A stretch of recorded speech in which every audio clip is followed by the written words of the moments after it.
The wine glass nearly slipped from my father's hand. For a second, nobody moved. Nobody spoke. The entire private dining room seemed frozen in place as a 4-star general, one of the most respected military leaders in the country, stood directly in front of me, with his hand extended. My father had spent the last 10 minutes introducing me as the disappointment of the family, the daughter who had wasted her potential, the daughter who could never measure up to her older sister. But the general wasn't looking at my sister. He wasn't looking at my father. He was looking at me. And then he said the words that changed everything. "Ma'am," he said, his voice steady and respectful, "it's an honor to see you again." I watched the color drain from my father's face, because for the first time in my life he realized there was something about me he didn't know, something he had never bothered to ask. And before that night was over, he would discover that the daughter he had spent years being ashamed of was the very person a 4-star general trusted with his life. My name is Kimberly Scott, and this is how my father spent most of my life, believing I was his greatest disappointment. I grew up in Richmond, Virginia, in a house where achievement was measured like currency. Everything had a ranking. Everything had a winner. And in my father's eyes, there was never any question about who won. My older sister, Jennifer. Jennifer was 2 years older than me and seemed born with the ability to impress people. She was captain of the debate team, honor roll every semester, class president, the kind of student teachers remembered years after graduation. Whenever report cards arrived, my father would spread them across the kitchen table like trophies. Jennifer's accomplishments became family celebrations. Mine became discussions about how I could do better. It wasn't that I was a bad student, I wasn't. I earned good grades, played sports, worked hard. But in our house, good was never enough when someone else was exceptional. At family gatherings, relatives would ask my father how Jennifer was doing. His face would light up. He would spend 10 minutes talking about her latest achievement. Then someone would ask about me. The answer was usually much shorter. "Kimberly's doing fine, fine." That word followed me through most of my childhood. Not brilliant, not impressive, not extraordinary, just fine. As I got older, I stopped competing for his approval. It felt like trying to win a race where the finish line kept moving. Jennifer eventually attended law school. My father couldn't stop talking about it. He framed her acceptance letter, actually framed it, hung it in his office. People would visit, and he'd point to it like it was a piece of fine art. Then came the moment that permanently changed how he looked at me. I told him I was joining the army. I was 22 years old, fresh out of college, certain about my decision. I still remember sitting across from him at the dining room table. The smell of coffee filled the room. Morning sunlight streamed through the windows. For me, it felt like the beginning of a meaningful future. For him, it looked like a disaster. "The army?" he asked. "Yes." "Why?" I smiled. "Because I want to serve." The silence that followed felt heavy, disappointed, judgmental. Finally, he leaned back.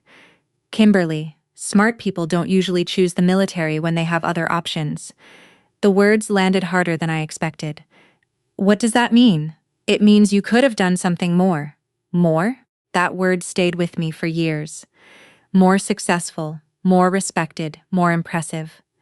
According to him, the military was what people chose when they couldn't succeed elsewhere.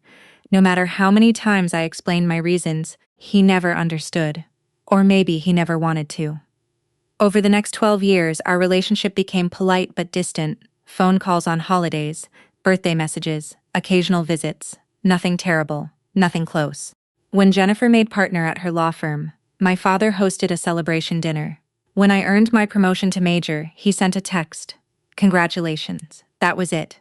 No phone call, no questions, no curiosity, just congratulations. As if I had completed an online course. Sometimes I wondered whether he even knew what my job involved. Then again, he never asked. Jennifer's life was easy for him to understand. Law firms, courtrooms, professional success. Those fit neatly into the world he valued. My career existed somewhere outside his understanding. A place he had already decided wasn't worth exploring. Then Jennifer met Robert Carter. Robert was successful, intelligent, and came from one of the most respected military families in America. The moment my father learned who Robert's father was, something changed. Suddenly, he became obsessed.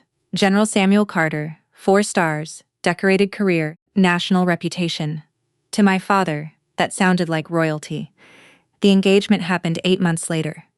From that point forward, every conversation revolved around wedding plans, family introductions, and social events. 3 weeks before the engagement dinner, my father called me.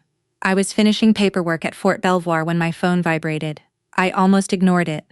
Almost, "Hi, Dad. Kimberly." His voice already sounded tense. I leaned back in my chair. "Everything okay? Listen carefully. That wasn't how normal conversations started." "I'm listening." There was a pause, then he said it. "Don't embarrass your sister." I blinked. "What?" "The dinner. What about it? Robert's father is a 4-star general." I stared at the wall, unsure where this was going.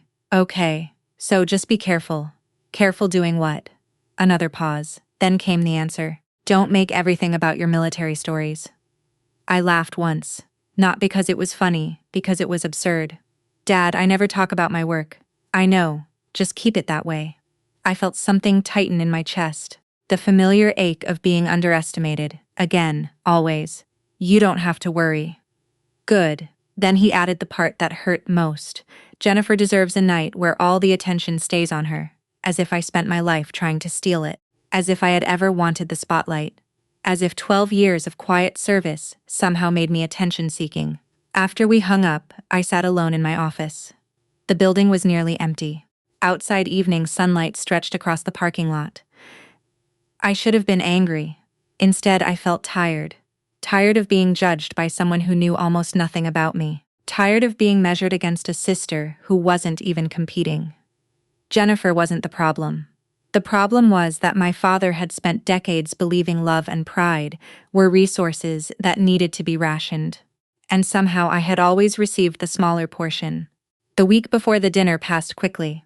My responsibilities kept me busy. Meetings, reports, training schedules, the usual demands of military life. Still, every so often my father's words returned. "Don't embarrass your sister." I wondered if he had any idea how little he knew about the woman saying yes to that invitation, the woman he still saw as a disappointment. By Friday evening, I packed a small bag and drove toward Richmond. The familiar roads carried me back to a family that had never fully understood me. I told myself the dinner would be simple. Show up, smile, celebrate Jennifer. Go home, nothing more. I had no idea that within 24 hours, a secret buried for over a year would begin to surface. And when it did, everything my father believed about me would start to unravel. The drive from Virginia back to Richmond should have felt familiar. Instead, I spent most of it thinking about my father's voice. "Don't embarrass your sister." The words weren't new. They belonged to a pattern that stretched across decades. My father had always assumed I was one wrong sentence away from disappointing someone. What he didn't know was that disappointing people had become one of the easiest things in my life. Not because I enjoyed it. Because military service teaches you very quickly that approval is temporary. Mission success matters. Character matters. The opinions of people who don't understand your job matter far less than most civilians imagine. Still, family is different. Even when you've learned to stop expecting validation, part of you never completely stops wanting it. By the time I arrived at my hotel that evening, Richmond's skyline was glowing beneath a fading orange sunset. I checked in, carried my overnight bag upstairs, and sat on the edge of the bed. The room was quiet. For the first time all day, there was nothing demanding my attention. No reports, no briefings, no decisions, just silence. My eyes drifted toward the framed mirror across the room. The woman looking back at me didn't resemble the disappointment my father imagined. The reflection showed someone who had spent 12 years carrying responsibilities most people would never see. 12 years of deployments. 12 years of sacrifices. 12 years of learning how quickly life could change. I thought about Afghanistan. The mountains, the dust, the endless stretches of terrain that looked beautiful from a distance and deadly up close. I thought about Iraq. Long nights, convoys, the constant awareness that routine could become chaos without warning. Then Syria. The mission that changed everything. The mission nobody in my family knew about. Most of my relatives assumed I spent my military career sitting behind desks. Some imagined I handled paperwork. Others guessed logistics. Nobody asked enough questions to discover the truth. And because of security restrictions, I couldn't volunteer much information. The result was simple. My silence became mistaken for mediocrity. The truth was very different. Over the years, I had earned commendations I never discussed. A Bronze Star, a Legion of Merit, several operational awards. Not because I was extraordinary, because I worked alongside extraordinary people and did my job. That was all. Military culture teaches humility differently than civilian life. You don't spend much time talking about your accomplishments when everyone around you has their own scars and sacrifices. You simply move forward, one mission after another, one responsibility after another, one day after another.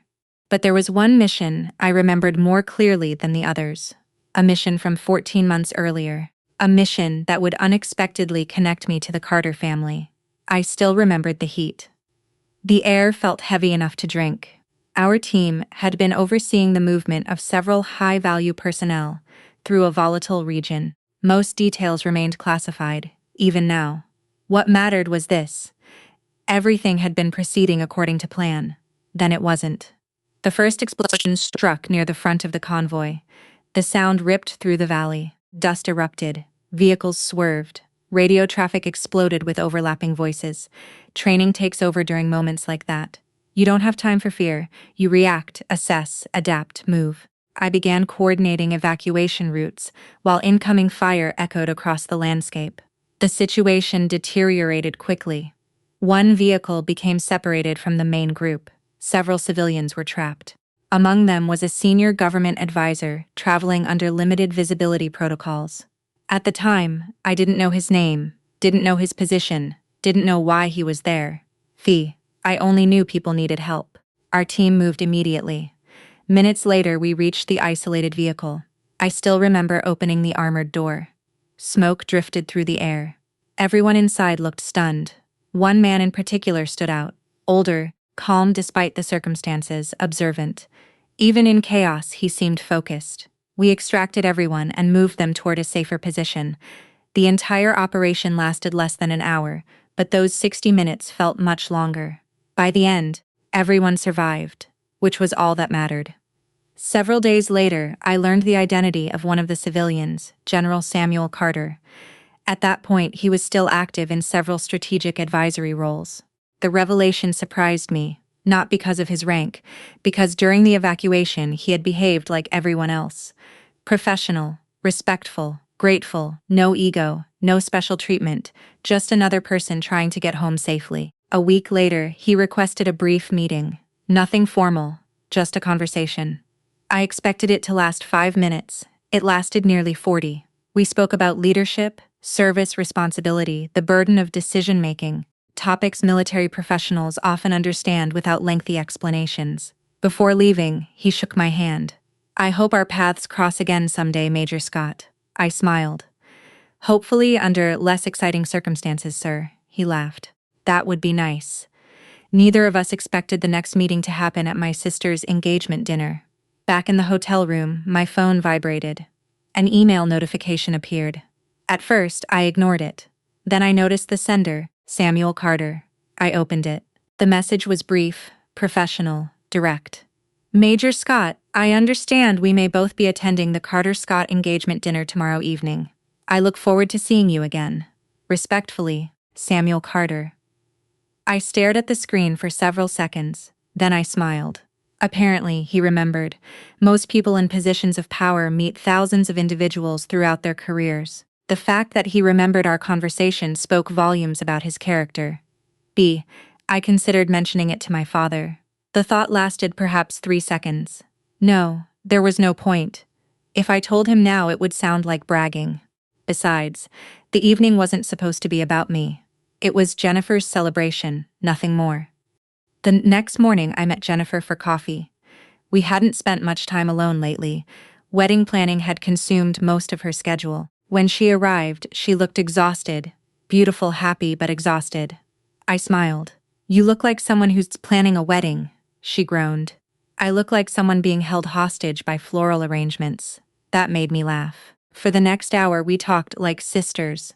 Not competitors, not rivals, just sisters. The way we'd always been when our father wasn't turning life into a scoreboard. Eventually, she stirred her coffee and looked at me. You know Dad means well. There it was. The subject neither of us had mentioned. I sighed. Does he? She hesitated. He gets carried away. That's one way to describe it. Jennifer looked down. For a moment, she seemed uncomfortable. I know he compares us. I didn't answer because denying it would be dishonest, and confirming it would make her feel guilty. Neither outcome seemed useful. Finally, she said quietly, I never wanted that. My expression softened. I know, and I did know. Jennifer wasn't responsible for our father's choices. She never asked to be the favorite. In many ways, she carried her own burden. Being placed on a pedestal isn't always a gift. Sometimes it's just another kind of pressure. When we left the cafe, she hugged me. I'm glad you're here. I hugged her back. Me too. As I watched her walk away, I felt something unexpected. Peace. No resentment, no jealousy. Just genuine happiness for my sister. That feeling remained with me throughout the afternoon. By evening, I was getting ready for the engagement dinner. I chose a simple navy blue dress. Nothing flashy, no military decorations, no symbols of rank, no indication of the life I'd spent building. Just Kimberly, the version of me my family rarely noticed. As I fastened a small pair of earrings and prepared to leave the hotel, my phone buzzed once more. A text message. Unknown number. I opened it. Looking forward to tonight, Sam Carter. I shook Clear's throat my head and laughed softly. If my father could see that message, he probably wouldn't believe it. Then again, there were many things my father wouldn't believe.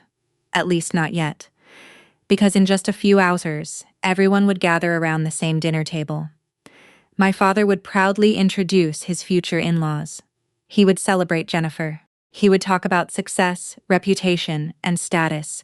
And sitting quietly among the guests would be the one person in the room whose story he knew the least.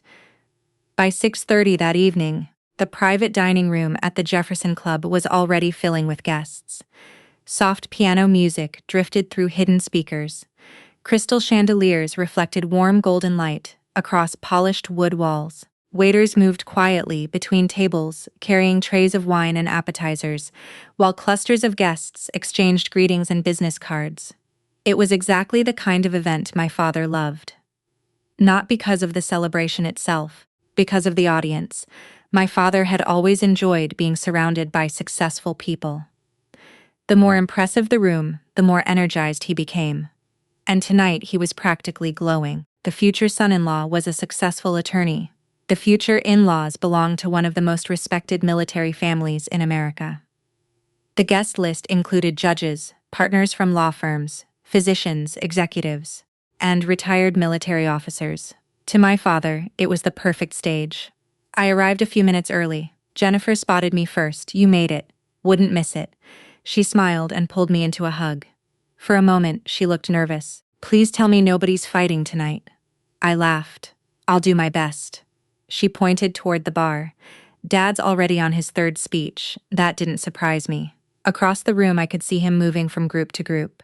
His posture was straighter than usual. His smile was wider. His voice carried farther. Every few minutes, someone laughed at something he said. My mother stood nearby, smiling politely, while occasionally adjusting the sleeves of her dress. She looked beautiful. She also looked tired. I had seen that expression before. The expression of someone trying to keep peace without making waves. When my father finally noticed me, he walked over. For a second, I hoped the conversation might be different. Maybe age had softened him. Maybe Jennifer had spoken to him. Maybe tonight would simply be a celebration. Then he opened his mouth. You wore something appropriate. The hope disappeared instantly. I smiled anyway. Good to see you too, Dad. He glanced around. You understand this is an important evening. I do. No military debates. I stared at him. What military debates? He waved a dismissive hand. You know what I mean. Actually, I didn't, because in 12 years I had never once attended a family event and started discussing military strategy with strangers. But correcting him felt pointless. So I simply nodded. Understood. He seemed satisfied. Then he moved on to greet another guest. As if he'd completed an important task, My mother touched my arm after he left. "I'm glad you're here." Her voice was gentle, always gentle. I kissed her cheek. "I'm glad too." She hesitated. Then she squeezed my hand, a small gesture. But somehow it meant more than all of my father's speeches combined. Over the next half-hour, guests continued arriving. Robert greeted everyone warmly. Jennifer looked radiant. Conversations flowed easily. For a while, I actually enjoyed myself. I spoke with a retired Navy commander, a physician from Johns Hopkins, a couple who had known Robert's family for years. Nobody treated me like a disappointment. Nobody seemed concerned about whether I was impressive enough. People simply talked, listened, connected, the way adults usually do. Then dinner began. Guests found their seats around several large tables arranged in a semicircle. My father stood near the front, wine glass in hand, the unofficial master of ceremonies. I immediately recognized the look in his eyes. He was preparing a speech, or several. The room gradually quieted, forks settled, conversation stopped. My father cleared his throat. "Thank you all for being here tonight." Polite applause followed. He launched into a long tribute to Jennifer and Robert. To be fair, much of it was heartfelt. He spoke about Jennifer's intelligence, her work ethic, her accomplishments. He praised Robert's integrity, his character, his promising future. Everyone smiled. Jennifer looked embarrassed, but happy so far. Everything was fine. Then my father began introducing family members, and that's when the evening started changing. He pointed toward my mother first. The room applauded politely. Then Jennifer. More applause. Then several relatives. Everything proceeded normally, until his eyes landed on me. I felt a familiar knot form in my stomach. Not fear, recognition. The instinctive realization that something uncomfortable was coming. My father smiled, not warmly, performatively. "Of course, many of you haven't met my younger daughter, Kimberly." Several guests turned toward me. I smiled politely. A few nodded. Then my father chuckled, and everything went wrong. "This is Kimberly." He paused dramatically. The family disappointment. For a second, nobody reacted. I think people assumed they had misheard. Then a few awkward laughs emerged. Uncertain, confused.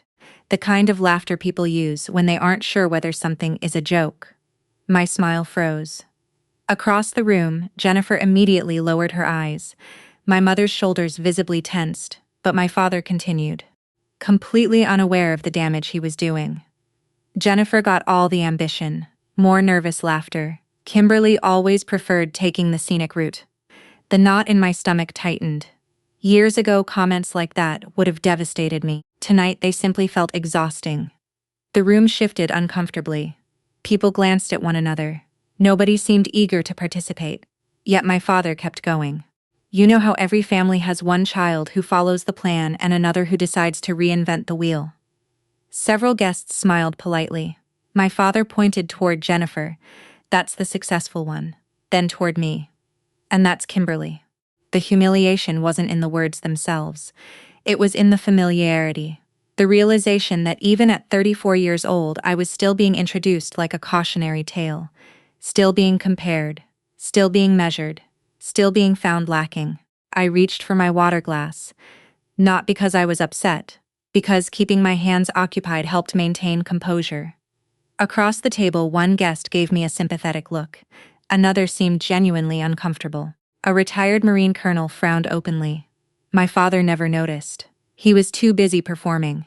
Eventually, he moved on to other subjects, but the damage lingered. The atmosphere had changed. People weren't laughing anymore. They were observing, evaluating, trying to understand why a father would publicly belittle his own daughter. I focused on Jennifer. She looked miserable, and suddenly I felt sorry for her.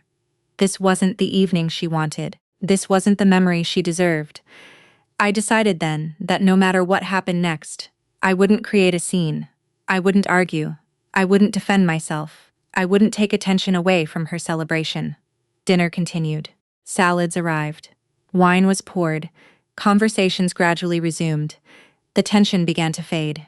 Then the doors opened. Everything stopped. Even before I turned around, I sensed the shift. A ripple moving through the room. Heads turning. Voices lowering. People sitting straighter. I looked toward the entrance. General Samuel Carter had arrived. Tall, distinguished, confident without appearing arrogant. the kind of presence that naturally commanded respect. My father nearly jumped out of his chair. His face lit up instantly. This was the moment he had been waiting for all evening. He hurried across the room with an enthusiasm usually reserved for lottery winners. "General Carter." The two men shook hands. My father looked thrilled, almost starstruck. Several guests watched with obvious interest. The general greeted him politely. Then his eyes moved across the room, slowly, methodically, scanning faces, searching, and then he saw me. The change was immediate. His expression brightened with genuine recognition. Without hesitation, he excused himself from my father and began walking directly toward my table. My father stopped talking, confused. The room grew quieter. Guests followed the general's path with their eyes. I remained seated, calm, though my pulse had started to rise, because I suddenly realized what was about to happen. Samuel Carter reached my table, stopped directly beside my chair, and smiled. The entire room watched. My father watched, Jennifer watched, my mother watched. Then the four-star general extended his hand toward me and spoke the words that would shatter every assumption my father had ever made.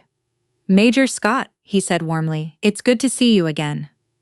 For a moment, nobody in the room seemed capable of breathing. The silence wasn't ordinary silence. It was the kind that follows a sudden shock, the kind that makes people question whether they heard something correctly. My father stood frozen halfway between the entrance and our table. His smile had vanished. His eyes moved from General to me and back again, trying to make sense of what he was seeing. I rose from my chair and accepted the general's hand. "It's good to see you too, sir." The general smiled. Then he did something unexpected, something that made the room even quieter. He held my hand for a moment and said, "I was hoping you'd be here tonight." The words were simple, but the respect behind them was unmistakable. This wasn't a powerful man politely acknowledging an acquaintance. This was genuine regard, the kind that cannot be faked. My father finally found his voice. "You know Kimberly?" The question came out weak, almost fragile. General Carter turned toward him. For a brief second I considered stepping in, redirecting the conversation, protecting my father from what was coming. Then I remembered the speech, the laughter, the words family disappointment, and I stayed silent, not out of revenge, out of truth. The general nodded. "Yes, I do." Another pause. Then he added, "Quite well, actually." The room remained motionless. No one reached for a glass, no one resumed conversation. Even the waitstaff seemed to sense something important unfolding. My father attempted a nervous laugh. "That's surprising." General Carter tilted his head slightly. "Why?" My father opened his mouth, closed it, opened it again. For perhaps the first time in his life he seemed uncertain about what to say. "I just didn't realize the two of you had crossed paths." The general's expression softened. Then he looked at me. "Crossed paths is one way to describe it." Several guests exchanged glances. Curiosity was spreading throughout the room. Robert had moved closer. Jennifer looked completely bewildered. My mother sat perfectly still. The general pulled out a chair and sat beside our table, not at the head of the room, not beside the most important guests, beside me. That decision alone seemed to confuse my father more than anything else. Then Samuel Carter looked around the room.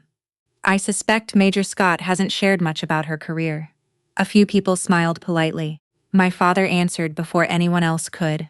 "Kimberly has always been very private." The general chuckled. "That's because the most impressive people often are." I saw my father's face tighten, not with anger, with uncertainty. His understanding of the evening was beginning to crumble. General Carter folded his hands together. "You know, there are certain moments in life that stay with you forever." Nobody interrupted. The room had become his audience. 14 months ago, I was part of a strategic delegation, traveling through a region that became unexpectedly hostile. I immediately knew where this was heading. So hostile, he continued, that several of us were fortunate to leave alive. The room became even quieter. Robert stared at his father. Jennifer looked at me, confused, concerned, trying to connect pieces she didn't possess. The general continued. Our convoy came under attack. A few guests visibly stiffened. My team was separated. Communications became unreliable. The situation deteriorated very quickly. Then he looked directly at me. And Major Kimberly Scott took command. The words landed like thunder. I saw my father's shoulders go rigid. The retired Marine colonel at the neighboring table suddenly leaned forward. Now he understood. Military people always recognize certain details immediately. Leadership during crisis. Command responsibility. The weight behind those words, General Carter continued calmly. Most people imagine courage as something dramatic. He paused. But real courage is often very quiet.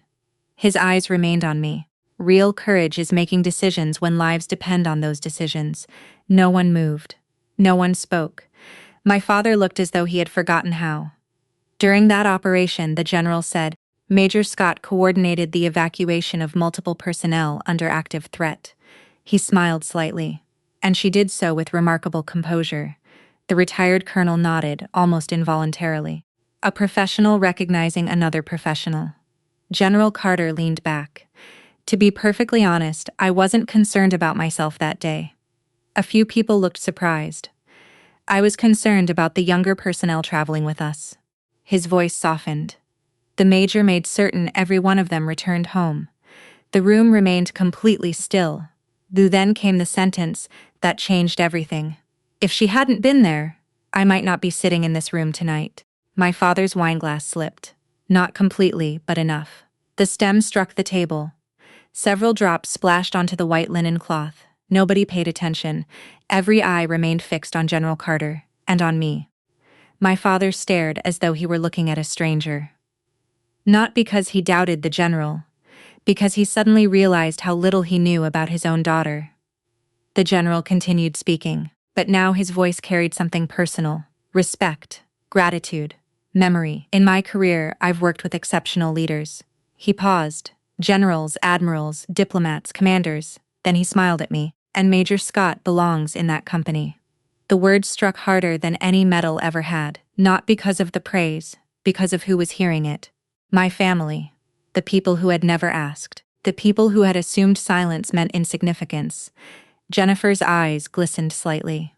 My mother lowered her head. One hand moved to her mouth. Emotion flickered across her face. My father simply stared. The certainty that had defined him all evening was gone, replaced by confusion, regret, disbelief. The general wasn't finished. He turned toward my father. His tone remained polite, professional. But there was unmistakable weight behind his words. Mr. Scott, you've raised an extraordinary daughter. The statement seemed to physically hit him. I watched his throat move, watched him struggle to respond. Finally, he managed a weak thank you. General Carter nodded. I mean that sincerely. Then he looked around the room. I've spent my life evaluating people under pressure. He paused, and pressure reveals character. Nobody interrupted. Nobody dared. When things became dangerous, Major Scott wasn't thinking about recognition. He smiled. She was thinking about responsibility. The retired colonel lifted his glass slightly, a silent military gesture of respect. Others followed, not because they fully understood the mission, because they understood the meaning. Service, sacrifice, duty, concepts larger than titles, larger than income, larger than status. For years, my father had measured success using visible achievements, promotions, degrees, professional prestige. Tonight, he was being introduced to a different definition, one that couldn't be framed on a wall, one that couldn't be displayed during cocktail conversations, one built quietly over years of service. The general eventually shifted the conversation back toward Jennifer and Robert. He was gracious enough not to make the entire evening about me. But the atmosphere had already changed completely. People approached me throughout dinner. Not because a general had praised me, because they suddenly saw me differently. As a person worth knowing, a person with a story, a person whose life extended beyond their assumptions. Meanwhile, my father grew quieter with every passing minute. By dessert, he had barely spoken. The confident host who had dominated the room earlier seemed to have disappeared. In his place, sat a man confronting an uncomfortable reality. The daughter he had spent years comparing, years underestimating, years dismissing, might actually be the strongest person in the family. And for the first time in his life, he had no idea what to do with that realization. The dinner ended shortly after 10. Guests lingered near the exits exchanging hugs, handshakes, and promises to stay in touch. The energy in the room had changed dramatically from the beginning of the evening. Earlier, people had been talking about law firms, business deals, and wedding plans. Now, they were talking about service, leadership, character, and every few minutes someone would stop me to say, "Thank you for your service." I accepted the comments politely, then redirected attention back to Jennifer whenever possible. It was still her night. It deserved to remain her night. General Carter understood that better than anyone. Before leaving, he found me near the entrance. "I hope I didn't make things difficult." I smiled. "You didn't." He glanced across the room toward my father. "I suspect there may be some conversations ahead."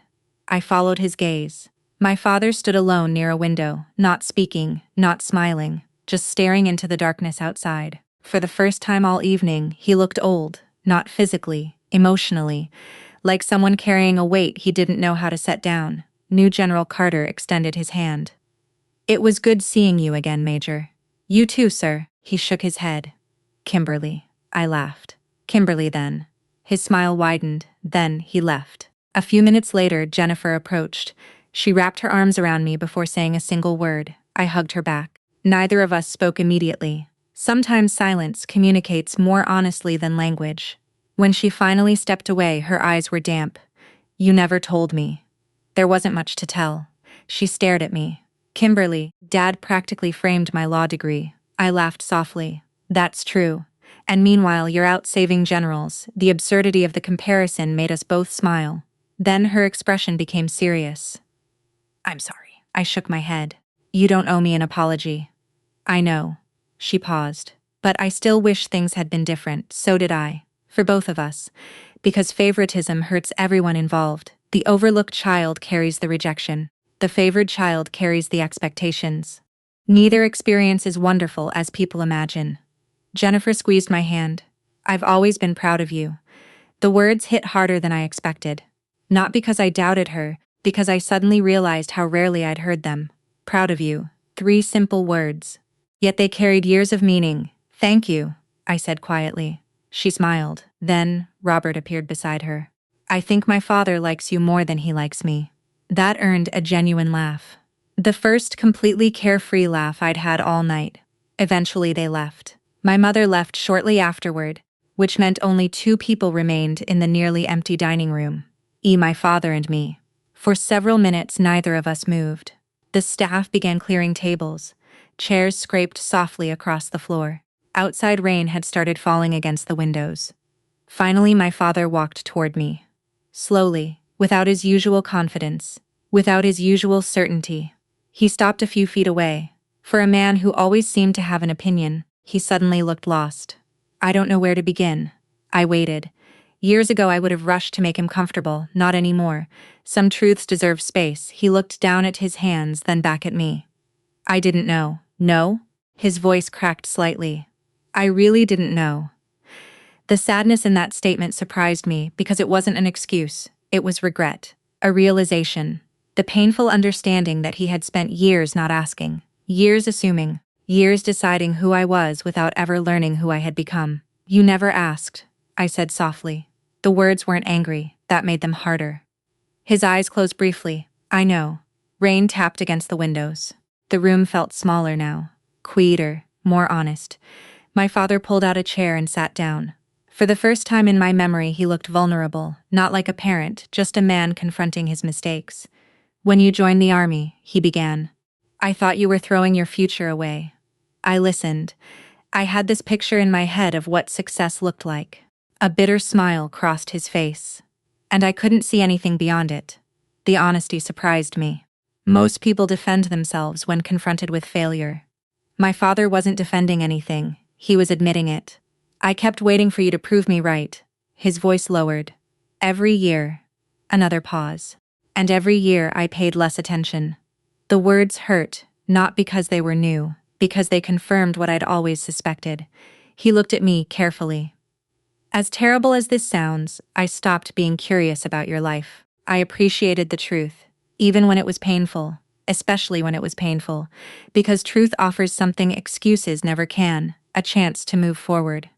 My father swallowed hard. "When General Carter started talking tonight," he shook his head. I realized I didn't know my own daughter. Neither of us spoke for several seconds. Then I finally said the thing I'd carried for years. The hardest part wasn't being compared to Jennifer. His eyes lifted. It wasn't no. I took a slow breath. The hardest part was feeling like you weren't interested. Bias, emotion flashed across his face, raw and immediate. I was interested. Were you? The question hung between us. Because interest isn't something people feel. It's something they show. Through questions, through attention, through effort. My father looked away, and in that silence he answered. At last he nodded. No. His voice broke. I wasn't. For a moment I thought he might cry. Then he did. Just slightly. A few tears, nothing dramatic, nothing theatrical, but real, and somehow that made them more powerful. I missed so much. Yes, I'm sorry. There it was. The apology I had imagined 100 different ways over the years. When it finally arrived, it wasn't satisfying. It wasn't triumphant. It was simply sad. Because apologies cannot return lost time. They cannot recreate missed conversations. They cannot rebuild years. They can only open a door. The rest depends on what happens next. I reached across the table, placed my hand over his.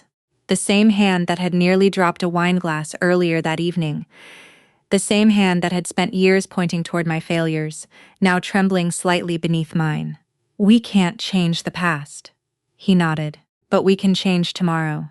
For a long moment, neither of us spoke. Then he squeezed my hand, and for the first time in many years I felt something shifting between us. Not complete healing, not instant forgiveness, something more realistic. A beginning. 3 months later, my father attended a military ceremony, my ceremony. I had been selected for an assignment carrying significant responsibility and recognition. The auditorium was filled with service members, families, and senior leaders. As I stood on the stage, I glanced into the audience. My mother sat in the front row, the Jennifer beside her, Robert beside Jennifer, and next to them sat my father, proud, unashamed, present. When my name was called, the audience applauded. But one person stood before anyone else, my father. His hands came together first, his smile appeared first, his pride appeared first, and this time it wasn't because someone important told him who I was. It was because he finally knew. People often think revenge is about humiliation, about proving someone wrong, about watching another person suffer. But the sweetest revenge I've ever known was much quieter.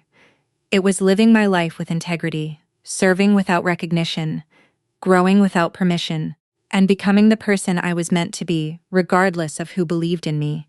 Because eventually the truth has a way of introducing itself. And when it does, it speaks louder than any argument ever could.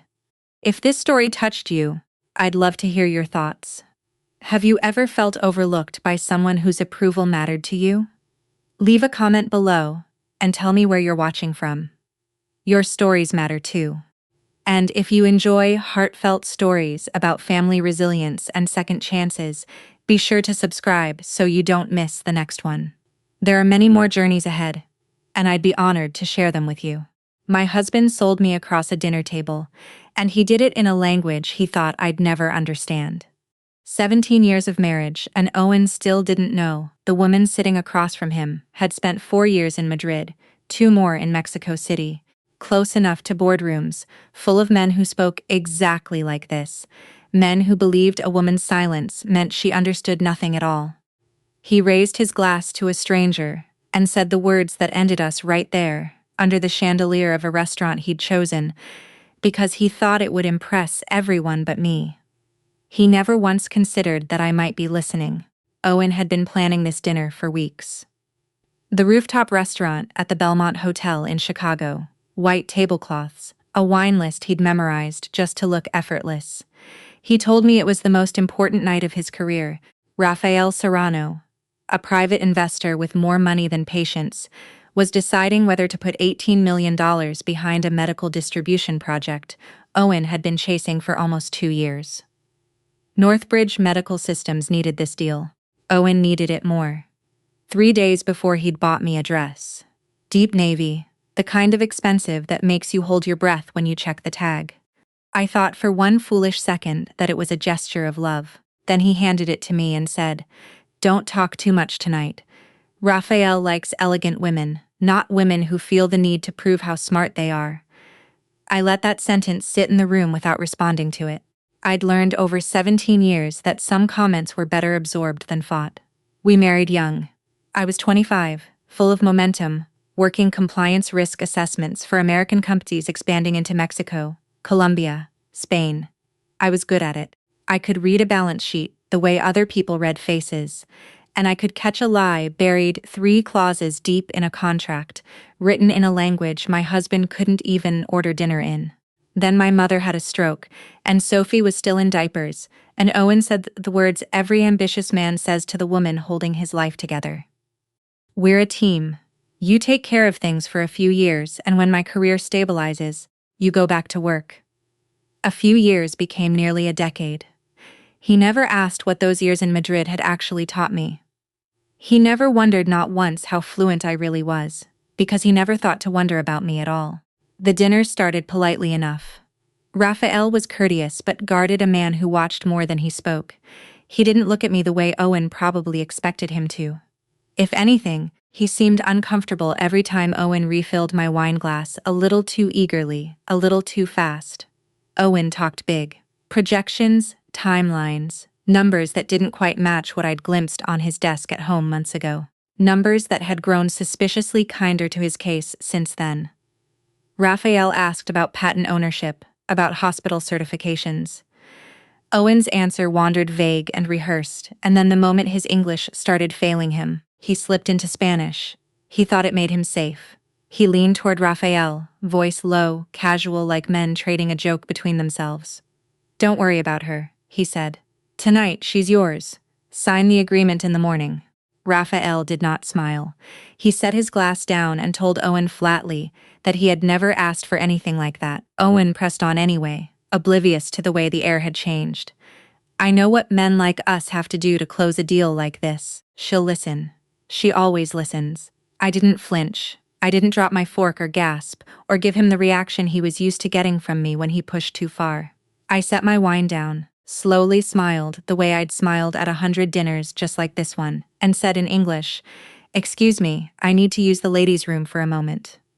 Owen didn't even look up. I walked away from that table, with my heels steady on the marble floor, and my pulse steadier than it had any right to be. Behind me, I could hear him already moving on, already selling something else, some other version of me he thought was still sitting there.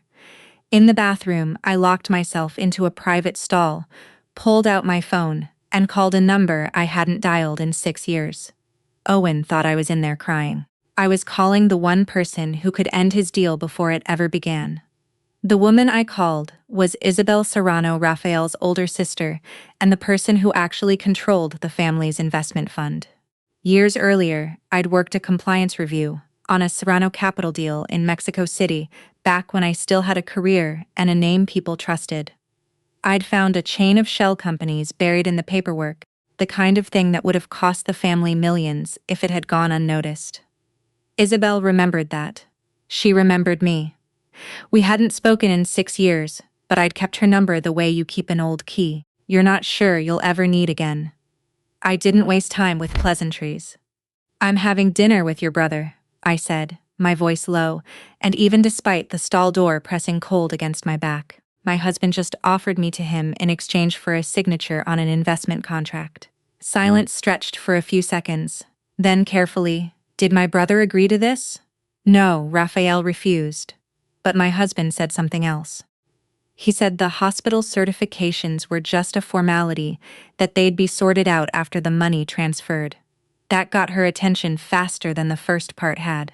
Isabel was in the hotel 1 floor down, preparing for tomorrow's investment meeting in a private conference room. She told me to go back to the table. "Don't confront him. Don't warn him. Keep the call connected in my pocket and let her listen." I straightened my dress, checked my reflection, steady eyes, nothing betraying me, and walked back into the dining room like nothing had happened at all. Owen asked if I was okay. I told him I'd just felt lightheaded. He nodded, already turning back to Raphael, already slipping back into Spanish, to boast that I was easy to manage, that I didn't understand the first thing about business.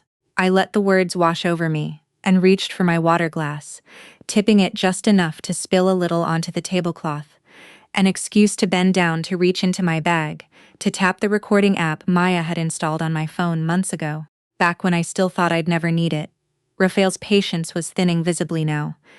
"Don't bring your wife into this," he said flat and final. Owen barely paused. "Everyone has a price. Hers is just attention." That was the moment the door to our private dining room opened. Isabel walked in with the fund's legal counsel. A step behind her, composed, unhurried. Dressed like someone who'd already decided how this evening was going to end. In Spanish, she said, "It seems I've arrived at exactly the right moment." Owen turned. I watched the color drain from his face in real time. Watched him do the math. Watched him realize this wasn't just Raphael's sister making a social appearance. Isabel held 52% of the voting shares in Serrano Capital. Without her signature, there was no $18 million. There was no deal at all. She sat down beside me and switched to English, addressing Owen directly. "You said the hospital certifications could be handled later. Can you explain that?" Owen denied it, instantly smooth as ever, suggesting Isabel had misheard something lost in translation. That Spanish carried nuance that didn't always survive the crossing into English. That was when I spoke, for the first time all night, in perfect, unhurried Spanish. There was no nuance. "You said exactly that the certifications were a formality. Then you said I would listen because I always listen." Owen went completely still. Raphael looked at me, then at Owen, understanding something over his face that he too had been used, positioned as a prop, in something that could have quietly destroyed his reputation if he hadn't pushed back. Isabel didn't kill the deal on the spot. She announced a 72-hour hold pending an independent review, which was in some ways worse for Owen than an outright rejection. An insult could be walked back. A review meant someone was looking for something specific. It meant they suspected the numbers themselves. The drive home was silent, except for Owen's fury simmering just beneath a thin, controlled surface. He accused me of humiliating him in front of the most important investor of his career. "What humiliated you?" I asked, watching the streetlights slide across the windshield. "The fact that I understand Spanish, or what you actually said." He didn't answer that. Instead, he pivoted the way he always did toward fear dressed up as reason. If the deal collapsed, we could lose the house. Sophie might not have money for college. Everything I had, he reminded me, came from him. I should call Isabel in the morning and smooth it over, tell her it was a misunderstanding. Nothing more. I told him I needed to sleep on it. He believed in that particular way men like Owen always believed that he still had time to talk me back into agreement. That night, once his breathing had settled into the rhythm of a man who thinks he's already won, I got up and checked my credit report on my phone. The blue light. The only thing illuminating the dark of our bathroom. 3 business loans, $1. 4 million combined, all of them in my name. I had never signed for any of them. I had spent the whole night thinking the worst thing Owen did was offer me up like a bargaining chip. But my name was already sitting on debts large enough to take everything I had left. I made coffee the next morning like it was any other day. Eggs, toast, the same quiet kitchen routine I'd performed for 17 years, because the most dangerous thing I could do right now was let Owen see the woman who'd spent half the night staring at a credit report with her hand pressed over her mouth. He watched me across the counter searching for cracks. I gave him none. "I'll call Isabel," I said, stirring my coffee slowly. But first I need to understand exactly what I'm supposed to say." Relief moved through him so visibly it was almost embarrassing. He launched into his explanation already rehearsed, already smoothed at the edges. The comment at dinner was just business culture. A joke that landed wrong. Raphael's fault as much as the wine's. I apologized for overreacting. I watched him relax into the story he needed to believe. The one where his obedient wife had simply had too much to drink and too little perspective. He left for work, convinced I'd folded back into the shape he preferred. The moment his car pulled out of the driveway, I called Maya Collins, a friend from another life, back when we were both 20-something, and certain the world owed us something. She was a fraud litigation attorney, now sharp in a way that made people nervous in depositions. I hadn't spoken to her in years either, but some friendships apparently don't need maintenance, just the right kind of emergency. She gave me a list before I'd even finished explaining. Don't sign anything. Change every password, email, banking, everything. Freeze my credit. Back up every piece of evidence I could find. Don't let Owen know what I'd discovered, and find out if there were any accounts or companies registered under my name that I didn't know about. I drove straight to her office. We found the loans first, 3 of them structured as collateral for Owen's project. If the Serrano deal closed, he could quietly pay them off before I ever noticed they existed. If it collapsed, I would be the one holding $1.5 million in debt I never agreed to. Then Maya found the contract. My signature was on it, not close identical down to the slant of the L in my last name. Owen had lifted it from paperwork we'd filed together 3 years earlier when we refinanced the house. One document listed me as co-founder and financial guarantor of something I had never heard of in my life. I had never co-founded anything. I had trusted my husband to handle our taxes, our filings, the paperwork of a marriage, and in doing so, I'd handed him every signature he'd ever need to build a version of me that didn't exist. That night, once Owen was asleep, I thought about the small safe in his closet, the one he never talked about and I never asked about. I knew the code, his late father's birthday. The same 4 digits he used for half his passwords, because Owen had never been as clever as he believed himself to be. Inside, I found copies of my ID and passport, a financial power of attorney I had never signed, loan guarantee documents with my name typed neatly at the bottom, and 2 versions of the same equipment testing report, one showing the device had passed certification cleanly, the other, the real one, showing a failure rate well above what any hospital board would accept. I sat on the closet floor holding both pages, understanding for the first time that this wasn't only about money. If that device reached hospitals, it wouldn't just be my name at risk, it would be patients. At the bottom of the folder was a life insurance policy, $2 million, my name on it. Owen listed as primary beneficiary, purchased 6 months ago, right around the time the loans had started. Maya, when I called her, was careful not to let me spiral.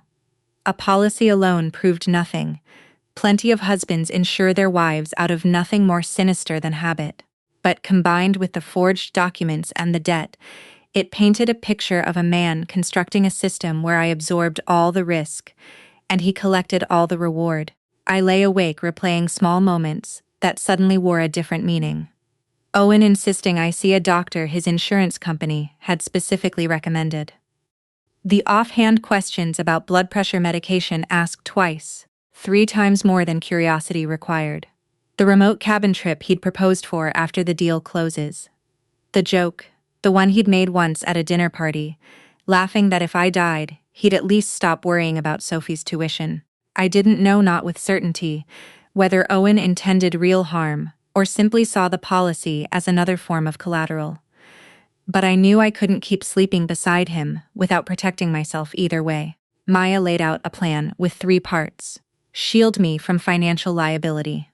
Prove Owen had forged my signature and falsat the report. Find out who inside Northbridge had helped him bury the truth. I couldn't leave the house yet. If I disappeared too soon, he'd have time to destroy evidence or worse. I had to keep playing the wife trying to save the deal, smiling at dinner, asking small harmless questions, giving him nothing to suspect.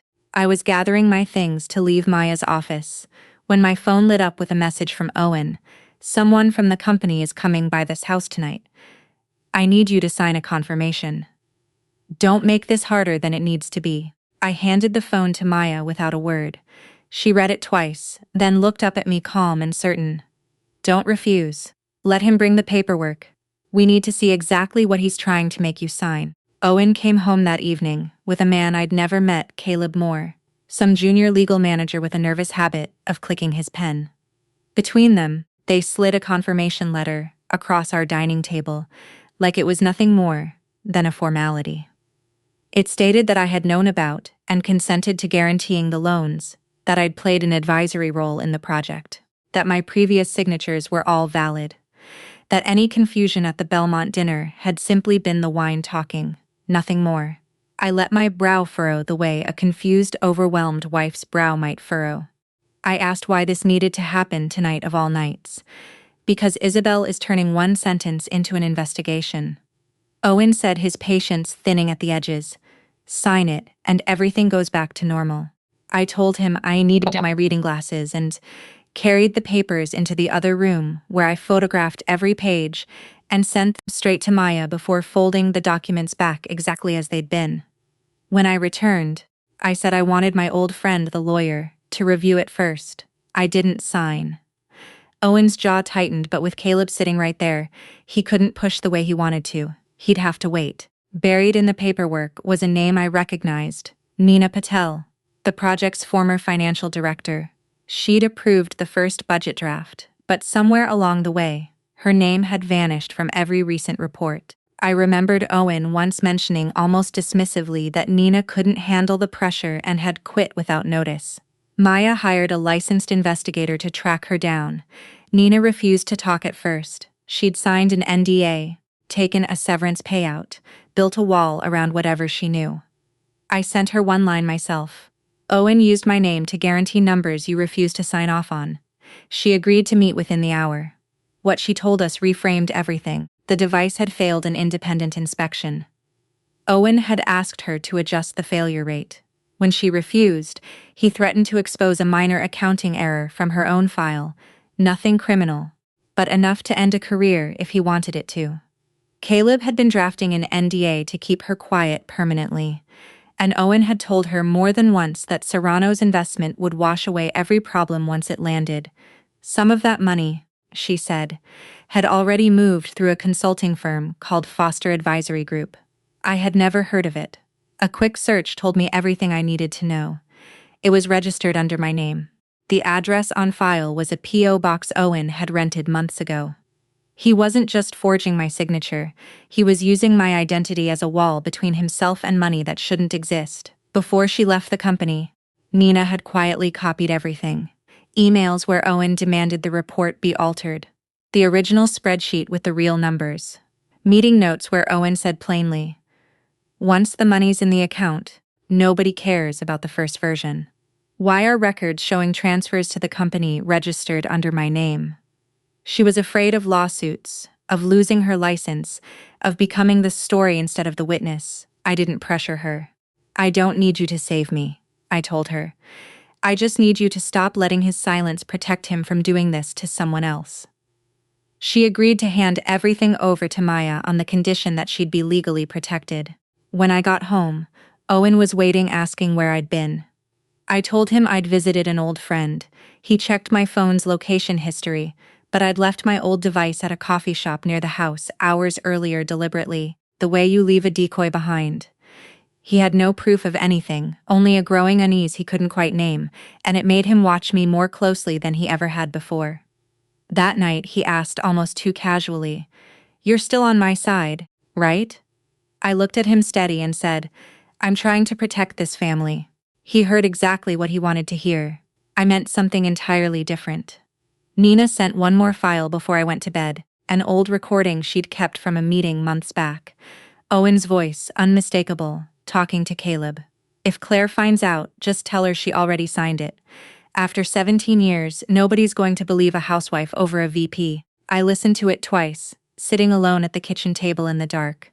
The phone's light, the only thing between me and the silence of the house. Then I called Maya. "Now," I said, "I want him to say that again, to my face." Maya confirmed the legal ground first. The state allowed one party to record a private conversation without notifying the other. But to be safe, she wanted more than a phone in a pocket. She booked a small conference room at her firm, one with a clearly posted notice that audio and video could be recorded on premises, and rented it under a consulting company's name, so Owen wouldn't recognize it as hers. I texted him the bait. "I've been thinking I'm ready to sign, but I want to understand exactly how I'd be protected if the deal falls apart." He answered within minutes, eager, already suggesting the hotel lounge where we'd first met Raphael. I redirected him to the conference room instead, framing it as more private, more serious. He didn't question it. He believed finally that his wife had come around. I walked into that room playing every part of the frightened, compliant woman he expected. I let my voice tremble slightly when I mentioned the house. I brought up Sophie's tuition, our reputation, the terrifying thought of starting over at 42 with nothing. Owen softened instantly, falling into the tone he always used when he thought he had the upper hand, patient, condescending, almost gentle. "You don't understand business," he said. "You just need to trust me." I asked why my name was on the loans. "Banks trust a family business more," he explained. "Using my name was just a formality. And my signature? I signed for you. You always sign what I hand you, anyway."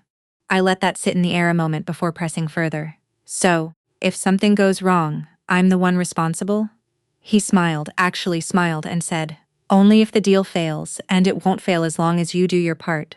I asked what exactly my part was. That was when he admitted it, casual as ordering coffee. He'd thought Raphael might be drawn to me, thought it would make him look generous, willing to go further than any other partner Raphael might consider. He tried to soften it even as he said it. "I didn't actually mean for anything to happen. I just needed Raphael to believe I'd do whatever it took. Including offering your wife to him?" His patience cracked. "Don't turn this into some moral thing. This is $18 million. That sentence alone would end up meaning more than almost anything else he said that day.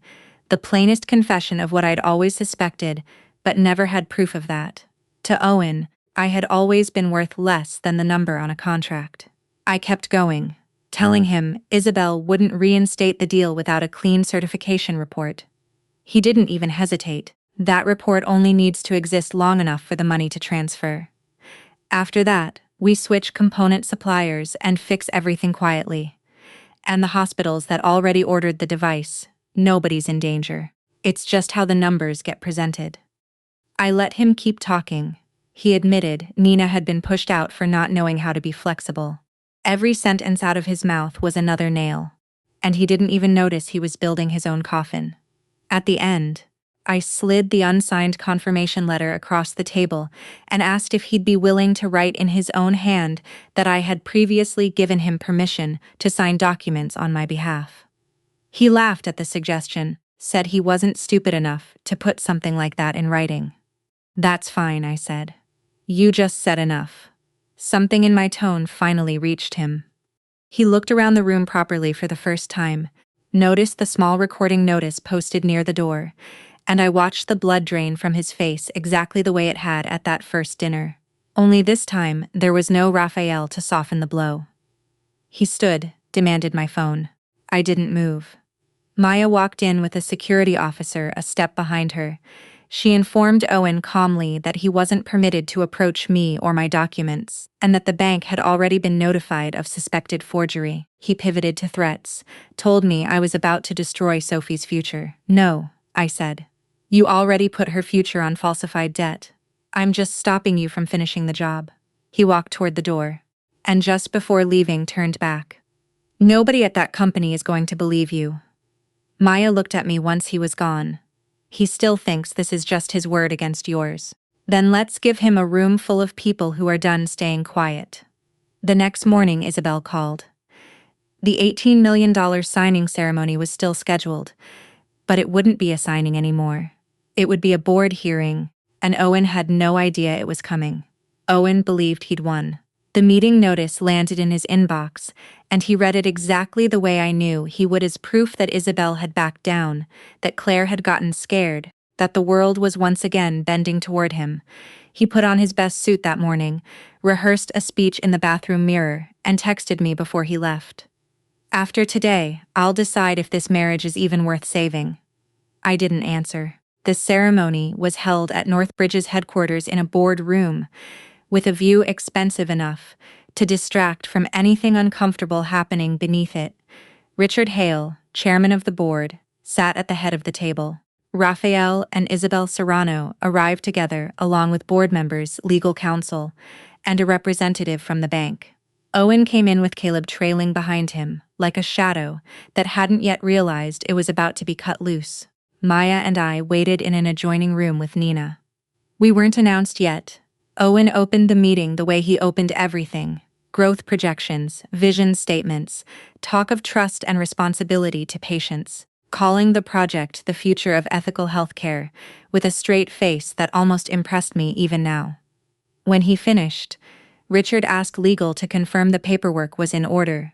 Before anyone could answer, Isabel spoke. She wanted clarity on the ownership of Foster Advisory Group before any signature touched paper. Owen said it was his wife's consulting company. Richard asked if I was involved in management. Owen, without missing a beat, said I was fully aware and had consented to everything. That was my cue. I walked in. I didn't accuse him right away. I simply said, I have never operated Foster Advisory Group. I have never received $1 from that company, and I have never signed a single guarantee tied to it. Owen recovered fast, telling the room I was upset over marital issues, that this was personal, not professional. Maya stepped forward with the folder she'd been building for weeks, a forensic signature analysis registration records tied to an email account, Owen controlled, upload logs showing the documents had been created from his own office computer, my credit report, the wire transfers. Page after page laid out with the calm precision of someone who had done this before and would do it again. Owen turned on. Caleb said he'd only been following instructions. Caleb, pale and sweating, insisted he hadn't known the signatures were forged. Then Nina walked in. She confirmed everything: the pressure to falsify the certification report, the threats, the wire transfers into the company bearing my name. Owen called her a disgruntled former employee. She said nothing in response. She simply pressed play on the recording she'd kept, and Owen's own voice filled the room telling Caleb that nobody would believe a housewife over a vice president. The silence that followed had weight to it. Richard Hale looked directly at Owen. Is the housewife you're referring to the same woman currently standing in this room? Owen didn't answer. He couldn't. Then Maya played the recording from the conference room, every admission laid bare in his own voice. That he signed for me, because I always signed what he handed me. That the debt was only dangerous if the deal failed. That the certification report only needed to survive long enough for the wire transfer to clear. That the dinner with Raphael had been nothing more than proof he'd do anything for $18 million. Raphael stood. He told the board plainly that he had never asked for or accepted anything involving Claire as part of any arrangement. Isabel followed, announcing that Serrano Capital was withdrawing from the deal entirely and forwarding every document to the appropriate regulators. Owen's composure finally broke. He stopped denying and started pleading that I'd misunderstood, that everything he'd done was for this family, that the company would collapse. Without the deal, that hundreds of employees could lose their jobs, that I was letting emotion destroy everything he'd built. You didn't build this for the family, I told him. You used the family as collateral. Richard ordered Owen's phone and building access revoked on the spot, security escorting him from the room. Caleb was suspended before the door had even closed behind them. On his way out, Owen turned back one last time. After everything I gave you, this is how you repay me. You didn't give me a life, I said. You built a cage and called it protection. He tried to step toward me. Security blocked him before he got close. I didn't flinch, didn't cry. I watched the man I had once loved get walked out of a room he believed would be his greatest triumph. When the door finally shut, Maya leaned toward me, her voice low. This isn't over yet. He still owns half the house. He still has access to accounts. I looked down at the divorce filing already sitting in my bag, papers I'd prepared days ago waiting for exactly this moment. Not for much longer, I said. In the weeks that followed, the consequences moved faster than I expected. Owen was terminated from Northbridge for fraud, forged records, and breach of fiduciary duty. The company self-reported to the medical device regulators. The banks froze every loan tied to his name and mine. A forensic handwriting review cleared me of liability once the forged signatures were confirmed. Foster Advisory Group was dissolved. Prosecutors opened a formal investigation. Caleb cooperated in exchange for a reduced charge. Nina was compensated, and her professional reputation quietly restored. Serrano Capital walked away from the investment, but Isabel stayed close enough to help Northbridge rebuild the project under a safer, honest process, one that didn't require anyone's silence to survive. I won't pretend Owen faced immediate, dramatic justice. That's not how these things actually go. He was facing multiple charges, and the legal process was still grinding forward. slow and unglamorous, the way real consequences usually are. The divorce itself was its own kind of battle. I filed and requested a temporary restraining order. No access to the house, no moving assets, no contact with Sophie outside of a lawyer's presence, no chance to quietly delete anything electronic before discovery could reach it. Owen tried predictably to turn our daughter against me. He told her I'd destroyed the family. I didn't retaliate by handing her every ugly detail. I gave her only what a 16-year-old needed to carry. Your father made some very dangerous decisions, I told her, sitting across from her at our kitchen table. My hands wrapped around a coffee mug I wasn't drinking from. I'm not asking you to pick a side. I'm asking you to understand that staying quiet doesn't always hold a family together. She was angry at first, confused, caught between two versions of the same story. But once she read the parts of the case file appropriate for her to see, something in her shifted. She stopped seeing this as her mother's revenge and started seeing it for what it actually was.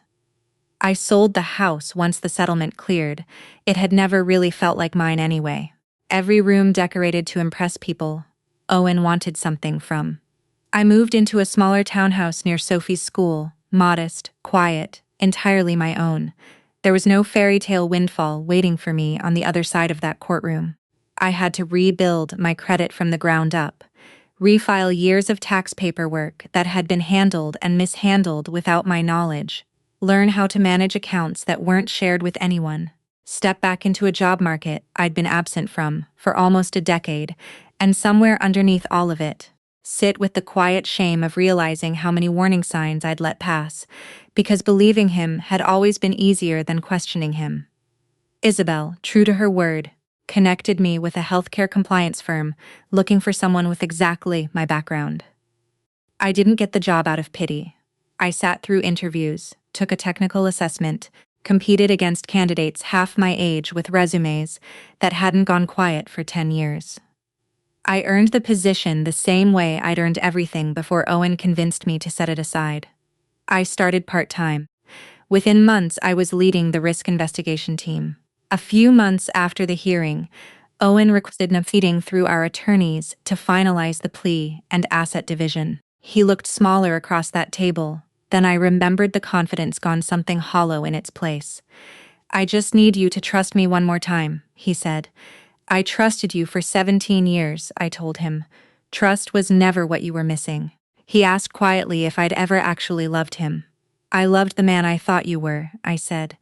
I won't keep sacrificing for the one you chose to become. I signed the papers. I stood up. I walked out without looking back. Sometimes I think about that dinner at the Belmont, the exact moment my marriage actually ended. It wasn't the divorce filing. It wasn't the courtroom. It was a restaurant table, chandeliers overhead. My husband speaking a language he assumed I didn't understand, but the moment that mattered most wasn't his sentence at all. It was mine, the choice not to react the way he expected. I didn't beg. I didn't make a scene. I didn't warn him. I listened. And for the first time in longer than I could admit, I trusted what I heard with my own ears more than I trusted his explanation for it. They say a marriage ends the day the papers are signed. That wasn't true for me. Mine ended at a dinner table in a language my husband thought I couldn't hear, but my life didn't end there. It started again. Because the moment a man decides your dignity is a fair price for his ambition, you stop owing him the job of protecting his dreams. You start protecting yourself. What would you have done if you heard your husband say those words? Would you have confronted him right at the table, or waited the way I did until you had enough proof to make it undeniable? Tell me in the comments, and let me know where you're watching from tonight. If Claire's story gave you something to sit with, subscribe so you don't miss the next one. We have so many more stories like this one waiting for you.